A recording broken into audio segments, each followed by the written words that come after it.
जय हिंद दोस्तों, आप सभी का स्वागत है A1 गुरुकुल यूट्यूब चैनल पर। दोस्तों CRPF head constable ministerial exam 2023 जो दोस्तों आज है 27 फरवरी को दोस्तों सेकंड शिफ्ट का भी एग्जाम समाप्त हो गया है। आज के सेकंड शिफ्ट में जीके जीएस और हिंदी के जितने भी प्रश्न पूछे गए थे लगभग सारे प्रश्न हमें मिल चुके हैं। दोस्तों ये 100% ओरिजिनल प्रश्न है, आज के सेकंड शिफ्ट में पूछा गया प्रश्न है। दोस्तों जिनका भी आगे शिफ्ट में एग्जाम लगा हुआ है, आज का क्लास जो है आप लोग जरूर देख करके ही जाना है। दोस्तों आज का क्लास बहुत ही खास है, बहुत ही महत्वपूर्ण है जिनका आगे शिफ्ट में एग्जाम है। तो दोस्तों वीडियो शुरू करने से पहले जो लोग हमारे चैनल पर अगर पहली बार आए हैं, चैनल को आप लोग जरूर सब्सक्राइब कर लीजिए, साथ में बेल आइकन यानी घंटे पर क्लिक करके ऑल पर क्लिक कर लीजिए ताकि आगे आने वाले वीडियो का नोटिफिकेशन आपको सबसे पहले मिले। तो चलिए दोस्तों आज के सेकंड शिफ्ट में किस तरह से प्रश्न पूछा गया था, सारे प्रश्न को हम लोग देखते हैं। दोस्तों जिनका भी आगे शिफ्ट में एग्जाम लगा हुआ है, आप लोग जो है इस वीडियो को जरूर देख करके ही एग्जाम देने के लिए जाना है। दोस्तों जितना भी एक्स्ट्रा इफेक्ट बताते हैं 100% जो है किसी न किसी शिफ्ट में जो है प्रश्न आते ही आते हैं। तो दोस्तों जिनका भी आगे शिफ्ट में एग्जाम है आप लोग गौर से सुनते चलेंगे। दोस्तों इस क्लास का खासियत यही है कि हम एक्स्ट्रा फैक्ट के साथ हम आपको एनालिसिस प्रोवाइड कराते हैं। दोस्तों पहला प्रश्न पूछा गया था आज के सेकंड शिफ्ट में, सैयद वंश दिल्ली सल्तनत के कौन से क्रम का था। दोस्तों ये भी प्रश्न जो है हम आपको पूरे दिल्ली सल्तनत पर कितने वंश ने शासन किया था सभी चीजें हम आपको बताए थे। जो लोग हमारे क्लास देखे होंगे ये 100% जो है सही टिक करके लगा करके आए होंगे। दोस्तों ये चौथा क्रम भी हम बताए थे, जिन्होंने नहीं देखा आप पीछे वाला एनालिसिस वीडियो आप लोग देख सकते हैं। दिल्ली वंश सैयद वंश जो है यह दिल्ली सल्तनत के कौन से क्रम का था, तो यह दोस्तों यह चौथे नंबर पर था। दिल्ली वंश पर दिल्ली सल्तनत पर शासन करने वाले चौथा वंश थे। दोस्तों सैयद वंश के संस्थापक की अगर बात कर ले तो यह खिरिज खां थे। कौन थे, तो यह खिरिज खां थे। दोस्तों दिल्ली सल्तनत पर जो है 5 राजवंश ने शासन किया था। कितने राजवंश ने शासन किया था दिल्ली सल्तनत पर, तो यह दोस्तों जिनका भी आगे स्क्रिप्ट में एग्जाम है आप लोग जरूर ध्यान रखेंगे। और दोस्तों इससे नहीं हो सकता है तो आप लोग स्क्रीनशॉट लेकर के रख लीजिए। दोस्तों दिल्ली सल्तनत पर जो है यह 5 प्रमुख राजवंश जो है यह शासन किया था। पहला था दोस्तों यह गुलाम वंश था, जिसका शासन काल दोस्तों 1206 से 1290 ईस्वी तक था। दोस्तों गुलाम वंश के अगर संस्थापक की बात कर ले तो यह कुतुबुद्दीन ऐबक थे। गुलाम वंश के संस्थापक कौन थे, तो यह कुतुबुद्दीन ऐबक थे। दोस्तों दिल्ली सल्तनत पर दूसरा प्रमुख राजवंश कौन थे, तो यह दोस्तों खिलजी वंश थे, जिन्होंने दोस्तों बहुत ही कम समय के लिए शासन किया था। तो आप लोग इसे भी ध्यान रखेंगे, खिलजी वंश बहुत कम समय के लिए दिल्ली सल्तनत पर शासन किया था। दोस्तों दूसरा वंश खिलजी वंश था, जिनका शासन काल 1290 से 1320 ईस्वी तक था। और दोस्तों खिलजी वंश के संस्थापक कौन थे, तो यह जलालुद्दीन खिलजी थे। कौन थे, तो यह जलालुद्दीन खिलजी थे। दोस्तों तीसरा वंश कौन थे, तीसरा दिल्ली सल्तनत पर तीसरा प्रमुख राजवंश कौन थे, तो यह दोस्तों तुगलक वंश थे। कौन थे, तो यह तुगलक वंश थे, जिन्होंने 1320 ईस्वी से 1414 ईस्वी तक जो है यह शासन किया था। दोस्तों तुगलक वंश के संस्थापक की बात कर ले तो यह गयासुद्दीन तुगलक थे। कौन थे, तो यह गयासुद्दीन तुगलक थे। दोस्तों चौथा वंश कौन थे, तो यह सैयद वंश थे, जिन्होंने 1414 से 1451 तक जो है यह दिल्ली सल्तनत पर शासन किया। और जो आपके एग्जाम में प्रश्न पूछा गया था चौथा राजवंश था, और इसके संस्थापक कौन थे, तो यह खिरिज खां थे। और दोस्तों पांचवा शासक कौन थे, तो यह लोदी वंश थे। पांचवा शासक कौन थे, तो यह लोदी वंश थे, जिन्होंने 1451 से 1526 में जो है यह शासन किया था। उसके बाद दोस्तों लोदी वंश के संस्थापक कौन थे, तो यह बहलोल लोदी थे। दोस्तों आपको याद होगा पानीपत का प्रथम युद्ध जो है 1526 ईस्वी में हुआ था बाबर और इब्राहिम लोदी के बीच। तो दोस्तों इब्राहिम लोदी के इसमें पराजय हुई थी और बाबर की जीत हुई थी। इसी युद्ध के बाद जो है दोस्तों मुगल सल्तनत पर जो है यह मुगल साम्राज्य की दिल्ली सल्तनत पर जो है यह मुगल साम्राज्य की स्थापना हो गया। और मुगल साम्राज्य की स्थापना किसने किया था, तो मुगल राजवंश की स्थापना किसने किया था, तो यह दोस्तों बाबर ने किया था 1526 ईस्वी में। दोस्तों सैयद वंश के अगर प्रमुख शासक की बात कर ले, जो आज के आपके प्रश्न में पूछा गया था चौथा राजवंश कौन था, तो यह सैयद वंश था। जिसके प्रमुख शासक के बारे में बात कर ले, जिनका अभी आगे शिफ्ट में एग्जाम है, तो दोस्तों आप लोग जो है स्क्रीनशॉट लेते चलेंगे। दोस्तों सैयद वंश के प्रमुख राजवंश थे यह खिरिज खां थे, जो सैयद वंश के संस्थापक थे। इन्होंने 1414 ईस्वी से 1421 ईस्वी तक जो है यह शासन किया था। उसके बाद दोस्तों शासक कौन आए, तो उसके बाद दोस्तों मुबारक शाह आए। सैयद वंश पर दूसरा शासक कौन आए, तो यह दोस्तों मुबारक शाह आए, जिन्होंने 1421 ईस्वी से 1434 ईस्वी तक जो है यह शासन किया था। उसके बाद दोस्तों मोहम्मद शाह आए और 1434 से 1445 ईस्वी तक जो है यह शासन किया। और दोस्तों उसके बाद जो है अलाउद्दीन आलम शाह आए, जिन्होंने 1445 से 1450 ईस्वी तक जो है यह शासन किया। सैयद वंश के बाद दोस्तों यह लोदी वंश का स्थापना हुआ, जिन्होंने किसने किया लोदी वंश की स्थापना, तो यह बहलोल लोदी ने किया। और 1451 से 1526 ईस्वी तक जो है यह बहलोल लोदी ने शासन किया। इसके बाद दोस्तों मुगल साम्राज्य की स्थापना हो गया। तो दोस्तों आप लोग इस तरह से ध्यान रखेंगे, जिनका भी आगे शिफ्ट में एग्जाम है दोस्तों 100% जो है यहाँ से प्रश्न दोस्तों पूछे ही जा रहे हैं। नहीं विश्वास होता है तो आप लोग पीछे वाला एनालिसिस वीडियो आप लोग देख सकते हैं। दोस्तों एक और प्रश्न आया था, मोहम्मद अली जिन्ना ने अपनी 14 सूत्री मांग किस वर्ष प्रस्तुत किया था? मोहम्मद अली जिन्ना ने अपनी 14 सूत्री मांग जो है यह किस वर्ष प्रस्तुत किया था? तो यह दोस्तों जिन्ना ने 28 मार्च 1929 को जो है यह दिल्ली में मुस्लिम लीग के अधिवेशन में अपना जो है यह 14 सूत्री प्रस्ताव रखा था। कब रखा था? यह 14 सूत्री प्रस्ताव जो है 28 मार्च 1929 को जो है दिल्ली में मुस्लिम लीग के अधिवेशन में जो है यह प्रस्ताव रखा था। यह अधिवेशन दोस्तों जिन्ना के अध्यक्षता में ही संभव हुआ था। अगर इसकी अध्यक्षता के बारे में पूछ ले तो यह दोस्तों के कौन थे? तो यह मोहम्मद अली जिन्ना ही इसके अध्यक्ष थे। दोस्तों नेक्स्ट प्रश्न पूछा गया था, दोस्तों ये केमिस्ट्री से प्रश्न पूछा गया था, सोने की परमाणु संख्या वह कितना है? सोने की जो है परमाणु संख्या जो है ये कितना है? तो होता है गोल्ड की परमाणु संख्या कितना होता है? तो यह दोस्तों 79 होते हैं। कितना होता है? तो यह 79 होते हैं। और दोस्तों सोना को जो है यह AU से दर्शाया जाता है। सोना को जो है यह AU से दर्शाया जाता है, तो आप लोग इसे भी ध्यान रखेंगे। सोना जो है दोस्तों यह बहुत ही तन्य धातु है, तो आप लोग इसे भी ध्यान रखेंगे। सोना जो है यह बहुत ही तन्य धातु होता है। और दोस्तों यह स्वाभाविक रूप से उच्च परमाणु संख्या के तत्वों में से क्या है? तो यह एक है गोल्ड। कौन है? तो यह गोल्ड है। दोस्तों एक और प्रश्न आया था एक प्रश्न आया था, भूखमरी सूचकांक में भारत का स्थान कितना है? भूखमरी सूचकांक में दोस्तों ये भी दोस्तों हम एक्स्ट्रा फैक्ट में पीछे वाले एनालिसिस वीडियो में बता चुके हैं। दोस्तों भूखमरी सूचकांक में भारत का स्थान कितना है? तो यह दोस्तों 107वां है। कितना है? 107वां। जिन्होंने लगाए होंगे सभी का क्या हो जाएगा? करेक्ट हो जाएगा। दोस्तों ग्लोबल हंगर इंडेक्स में जो है GI में 2022 के तहत जो है यह 107वां स्थान है। और दोस्तों विश्व हैप्पीनेस इंडेक्स के 2022 में बात कर ले, विश्व हैप्पीनेस इंडेक्स में जो है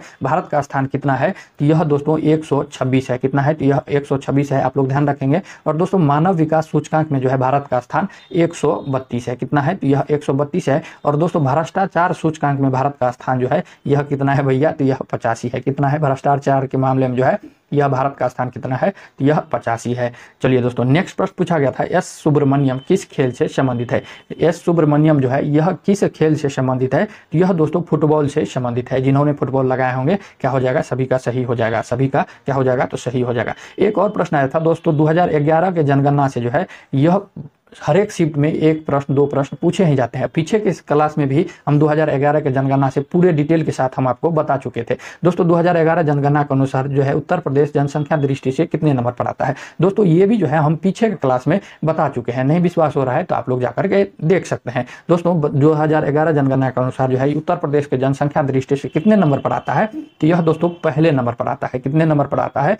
तो यह दोस्तों पहले नंबर पर आता है। दोस्तों जिनका भी आगे शिफ्ट में एग्जाम है आप लोग को फिर से 2011 के जनगणना से मुख्य तथ्य जो है यह हम आपको यहाँ पर लिख दिए हैं। दोस्तों आप लोग अगर स्क्रीनशॉट लेना चाहते हैं तो आप लोग ले सकते हैं।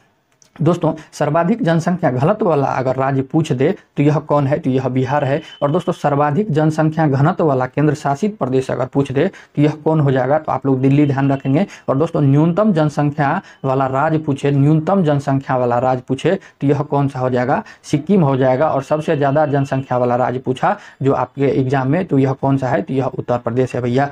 न्यूनतम साक्षरता वाला राज्य कौन सा है? तो यह बिहार है। न्यूनतम साक्षरता वाला राज्य कौन सा है? तो यह बिहार है। और सर्वाधिक जनसंख्या घनत्व वाला राज्य क्या है? तो यह भी बिहार है। दोस्तों न्यूनतम साक्षरता वाला केंद्र शासित अगर पूछ दे तो यह कौन सा है? तो यह दादर एवं नगर हवेली है। और दोस्तों सर्वाधिक साक्षरता वाला राज्य कौन है? तो यह केरल है। ये प्रश्न दोस्तों आपके एग्जाम में नहीं पूछा जाएगा क्योंकि ये प्रश्न जो है यह सभी को पता होता है। सभी को क्या है? पता होता है। तो जो पता होता है वो जल्दी एग्जाम में नहीं पूछा जाता है। तो दोस्तों न्यूनतम जनसंख्या अगर घनत्व वाला राज्य पूछ ले, सबसे कम घनत्व जनसंख्या वाला राज्य पूछ ले तो यह अरुणाचल प्रदेश है। और दोस्तों क्षेत्रफल के अनुसार सबसे बड़ा राज्य कौन सा है? तो यह राजस्थान है। क्षेत्रफल के अनुसार अगर सबसे बड़ा राज्य पूछे तो यह दोस्तों आप लोग ध्यान रखेंगे राजस्थान है।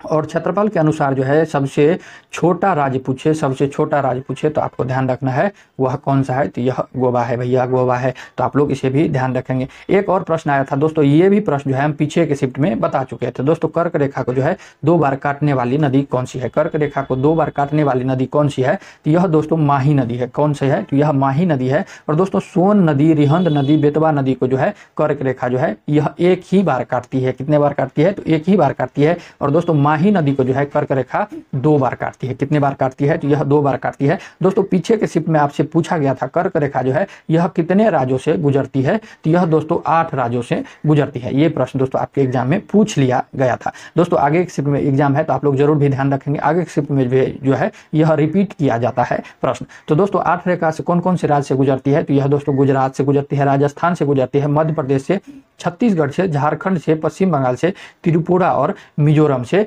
यह क्या होता है? तो यह गुजरता है। दोस्तों कर्क रेखा जो है यह 8 राज्य से गुजरती है। तो अगर आप लोग को नहीं याद होता है तो आप लोग ट्रिक ध्यान रखेंगे। क्या होता है? ट्रिक जो है यह होता है मित्र पर गमछा झार। तो आप लोग जो है इस ट्रिक को ध्यान रखेंगे, इसी पर जो है यह क्या होता है? तो यह कर्क रेखा वाला जो है आपको ध्यान रख जाएंगे सभी राज्य। क्या होता है? मिजोरम, त्रिपुरा, पश्चिम बंगाल, गुजरात, मध्य प्रदेश, छत्तीसगढ़, झारखंड, राजस्थान। तो आप लोग जो है इस तरह से ध्यान रखेंगे। चलिए दोस्तों, अगर आपको अच्छा लग रहा हो वीडियो तो आप लोग चैनल को जरूर सब्सक्राइब कर सकते हैं। दोस्तों एक और प्रश्न आया था, विश्वभूषण हरिचंदन किस राज्य के राज्यपाल है? विश्वभूषण हरिचंदन किस राज्य के राज्यपाल है? तो यह दोस्तों क्या हो जाएगा? तो यह छत्तीसगढ़ के हैं दोस्तों, जो हाल ही फिलहाल में बना है। कब इसे नियुक्त किया गया है? तो यह दोस्तों 12 फरवरी 2023 को जो है इसे राज्यपाल बनाया गया। तो आप लोग ध्यान रखेंगे। दोस्तों हाल फिलहाल में जो है 2023 के करंट से प्रश्न पूछे जा रहे हैं। हाल फिलहाल में जो घटना हुई है तो आप लोग जो है एक नज़र जरूर देख करके ही एग्जाम देने के लिए जाना है। दोस्तों बहुत ही महत्वपूर्ण प्रश्न पूछा गया था आज के क्लास में, आज के एग्जाम में। कनाडा के संविधान से क्या लिया गया है? ये दोस्तों बाई ऑप्शन बनने वाला था। क्या था? तो ये दोस्तों ये ऑप्शन हमें नहीं मिल पाया है। दोस्तों कनाडा के संविधान से क्या लिया गया था? तो जो आपको इन 5 में से जो है कोई एक दिया होगा। दोस्तों कनाडा के संविधान से जो है यह 5 जो है चीज़ लिया गया है। हम आपको पूरे बता देते हैं, जो भी लिया होगा आप लोग जरूर कमेंट में लिखेंगे कौन सा जो है यह आपके ऑप्शन में दिया था। दोस्तों कनाडा के संविधान से जो है सशक्त केंद्र के साथ संघीय व्यवस्था का जो है यह लिया गया है। और दोस्तों शक्तियों का विवरण तथा अवशिष्ट शक्तियों का केंद्र में निहित होना, ये जो है यह कनाडा के संविधान से लिया गया है। और दोस्तों हमारे भारतीय संविधान में जो है राज्यों में राज्यपाल की केंद्र द्वारा नियुक्ति की जो है यह कनाडा के संविधान से ही लिया गया है। और दोस्तों चौथा जो है यह उच्चतम न्यायालय का परामर्शी न्याय का निर्णय जो है यह कनाडा के संविधान से ही लिया गया है। और दोस्तों संघात्मक विशेषताएं जो है ये भी कहाँ से लिया गया है? तो ये भी भैया जो है कनाडा के संविधान से लिया गया है।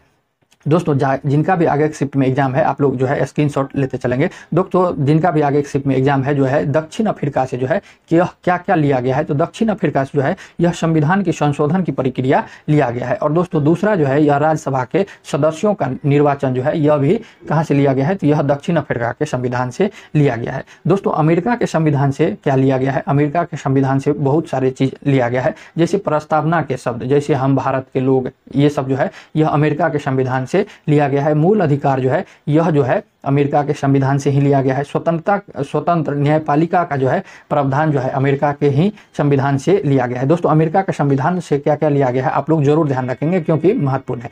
दोस्तों राष्ट्रपति पर महाभियोग की प्रक्रिया जो है यह अमेरिका के ही संविधान से लिया गया है। और दोस्तों हमारे भारत में जो उपराष्ट्रपति का जो पद होता है ये भी कहाँ से लिया गया है? तो यह भी जो है अमेरिका के संविधान से ही लिया गया है। दोस्तों नेक्स्ट है रूस के संविधान से जो है यह क्या लिया गया है? तो यह दोस्तों मूल कर्तव्य जो है यह रूस के संविधान से लिया गया है। और दोस्तों प्रस्तावना में न्यायिक आदर्श का जो है यह जो कहाँ से लिया गया है? तो यह रूस के संविधान से ही लिया गया है, प्रस्तावना में न्यायिक आदर्श। दोस्तों जापान के संविधान से क्या लिया गया है? तो यह दोस्तों विधि द्वारा स्थापित प्रक्रिया जो है यह जापान के संविधान से लिया गया है। और दोस्तों जर्मनी के संविधान से जो है आपातकालीन उपबंध जो है यह कहाँ से लिया गया है? तो यह जर्मनी के संविधान से लिया गया है। दोस्तों जो मुख्य पॉइंट है, जो इंपॉर्टेंट है, वही आपको हम यहाँ पर बता रहे हैं। बहुत सारे चीज और लिया गया है जो इंपॉर्टेंट नहीं है, हम आपको यहाँ पर नहीं लिखे हैं। जो इंपॉर्टेंट है वही लिखे हैं। आप लोग जो है कम से कम इतना जरूर ध्यान रखेंगे।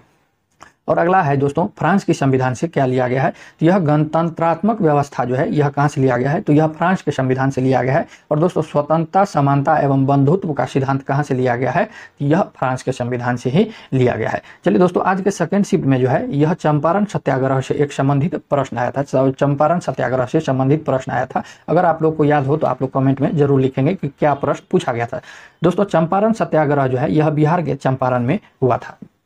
चंपारण सत्याग्रह जो है यह बिहार के चंपारण में हुआ था। और दोस्तों यह 1917 में जो है चंपारण सत्याग्रह हुआ था। दोस्तों गांधी जी का भारत में जो है यह प्रथम विस्तृत आंदोलन था, तो आप लोग इसे भी ध्यान रखेंगे। चंपारण आंदोलन जो है यह गांधी जी का जो है भारत में प्रथम विस्तृत सबसे बड़ा आंदोलन था, चंपारण आंदोलन था। दोस्तों एक और प्रश्न पूछा गया था 2011 की जनगणना से। कहते हैं दोस्तों हर एक शिफ्ट में 1 से 2 प्रश्न जनगणना से आपके एग्जाम में पूछे ही जा रहे हैं, बहुत ही महत्वपूर्ण है। दोस्तों 2011 की जनगणना के अनुसार सबसे हाई फर्टिलिटी रेट जो है यह किस राज्य के, 2011 जनगणना के अनुसार जो है सबसे ज्यादा फर्टिलिटी रेट जो है यह किस राज्य की है? तो यह दोस्तों बिहार की है। किसकी है? यह दोस्तों बिहार की है। दोस्तों लगभग 3 बच्चे जो है यह प्रति माता पर जो है यह हो जाता है। तो दोस्तों क्या है, तो यह जब सबसे क्या है ज्यादा है, ये एक्चुअली जो दोस्तों 3 बच्चे हैं ना, ये मिनिमम यहाँ पर लिखा गया है। और दोस्तों इससे भी ज़्यादा होता है, यहाँ पर मिनिमम लिख दिए गए हैं। तो दोस्तों आप लोग इतना कम से कम ध्यान रखेंगे। अगर दोस्तों आपको यह क्लास अच्छा लगा हो, हेल्पफुल लगा हो, तो आप हमारे चैनल को जरूर सब्सक्राइब कर लीजिए और साथ में बेल आइकन भी प्रेस कर लीजिए, ताकि आगे आने वाले एनालिसिस का वीडियो सबसे पहले आपको मिल सके और आप एग्जाम में बेहतर से बेहतर प्रदर्शन कर सके। तो चलिए दोस्तों मिलते हैं नेक्स्ट वीडियो में, तब तक के लिए जय हिंद, जय भारत।